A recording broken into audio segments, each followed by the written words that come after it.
Health insurance लेते समय सबसे पहला यही सवाल पूछा जाता है कि कवर कितना है। 5 लाख, 10 लाख, 25 लाख, 1 करोड़। लेकिन क्या आपने कभी सोचा है कि ये नंबर्स आपको फॉल्स कॉन्फिडेंस भी दे सकते हैं?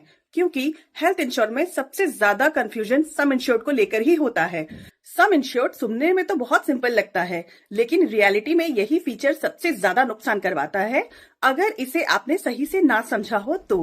हेल्थ इंश्योरेंस में कवर अमाउंट को कहा जाता है सम इंश्योर्ड। सम इंश्योर्ड का मतलब होता है इंश्योरेंस कंपनी की मैक्सिमम लायबिलिटी लिमिट एक पॉलिसी ईयर में, यानी 1 साल में कंपनी इससे ज्यादा पे नहीं करेगी। लेकिन ये गारंटी नहीं है कि पूरा बिल ऑटोमेटिकली पे हो जाएगा। यहीं पर लोग सबसे बड़ी गलती करते हैं। लोग सोचते हैं कि मेरी पॉलिसी तो 5 लाख की है, तो 5 लाख का बिल तो इंश्योरेंस दे ही देगा, लेकिन ऐसा होता नहीं है। सम इंश्योर्ड को एक बाउंड्री समझिए। उस बाउंड्री के अंदर बहुत सारे इंटरनल रूल्स होते हैं। अगर वो रूल्स आपके फेवर में नहीं है तो सम इंश्योर्ड का पूरा यूज नहीं हो पाता है। अब हम एक एक करके उन फीचर्स को समझते हैं जो सम इंश्योर्ड को अफेक्ट करते हैं। सबसे पहला फीचर है room rent limit. Room rent limit का मतलब होता है इंश्योरेंस कंपनी डिसाइड करती है कि आप किस कैटेगरी के रूम में एडमिट हो सकते हो। अगर पॉलिसी कहती है कि maximum 1% of some insured per day या 3,000 रुपए से कम पर डे ही आपको मिलेगा और आप 6,000 रुपए वाले रूम में एडमिट हो जाते हो, तो इंश्योरेंस कंपनी पूरा बिल को प्रोपोर्शनेटली रिड्यूस कर देती है। और इसका असर सिर्फ रूम रेंट पर नहीं पड़ता, doctor fees, ICU charges, OT charges, nursing charges, सब प्रोपोर्शनैलिटी कट हो जाते हैं। यानी रूम रेंट लिमिट पूरे क्लेम को अफेक्ट कर सकती है।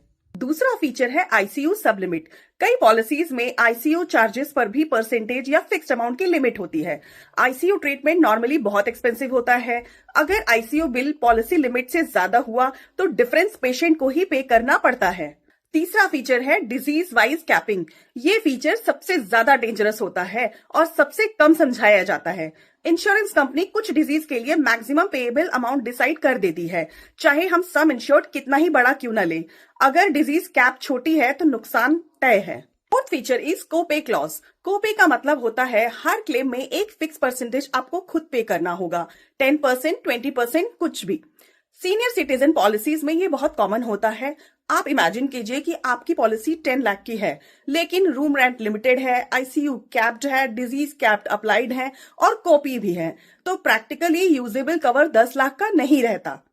फिर यहीं पर लोग बोलते हैं इंश्योरेंस का कोई फायदा नहीं है, लेकिन प्रॉब्लम इंश्योरेंस में नहीं, अंडरस्टैंडिंग की होती है। अब एक इंपॉर्टेंट बात समझिए, हाई सम इंश्योर्ड और हाई प्रोटेक्शन सेम चीज नहीं होती।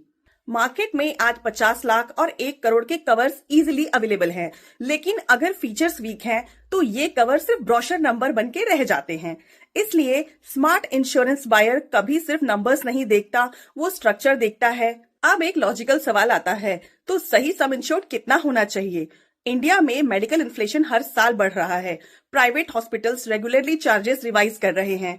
मेजर सर्जरीज और क्रिटिकल इलनेस बहुत एक्सपेंसिव हो रहा है। जनरल गाइडेंस के तौर पे मैं बताना चाहूंगी, सिंगल इंडिविजुअल को मिनिमम 10 लाख का कवर लेना चाहिए। मैरिड कपल्स को 15 से 20 लाख का कवर लेना चाहिए। फैमिली विद किड्स हैं तो 20 to 25 लाख या इससे ऊपर लेना चाहिए। मेट्रो सिटीज में हाई कवर ज्यादा सेफ होता है, लेकिन सिर्फ एज और फैमिली साइज को नहीं, इन फैक्टर्स को भी कंसिडर करना चाहिए। City, lifestyle, family medical history, existing health condition और सबसे इंपॉर्टेंट मेडिकल इन्फ्लेशन प्रोटेक्शन। आज जो सर्जरी 5 लाख में होती है, 5 से 7 साल बाद 8 से 10 लाख में हो सकती है।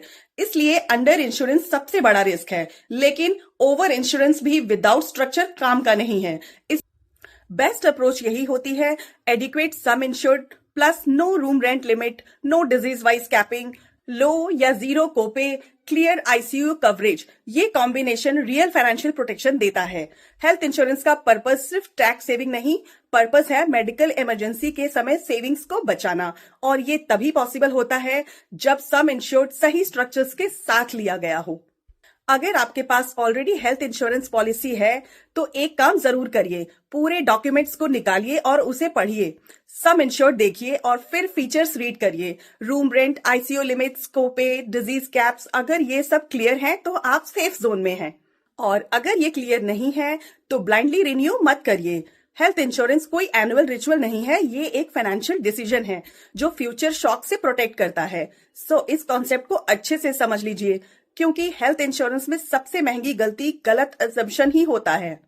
इस वीडियो को सेव करके रखिए, जब भी पॉलिसी लेने या रिन्यू करने का टाइम आए ये क्लैरिटी जरूर काम आएगी। हेल्थ इंश्योरेंस में नंबर से ज्यादा स्ट्रक्चर मैटर करता है, और जो ये समझ लेता है वो इमरजेंसी के टाइम फाइनेंशियल पैनिक से बच जाता है।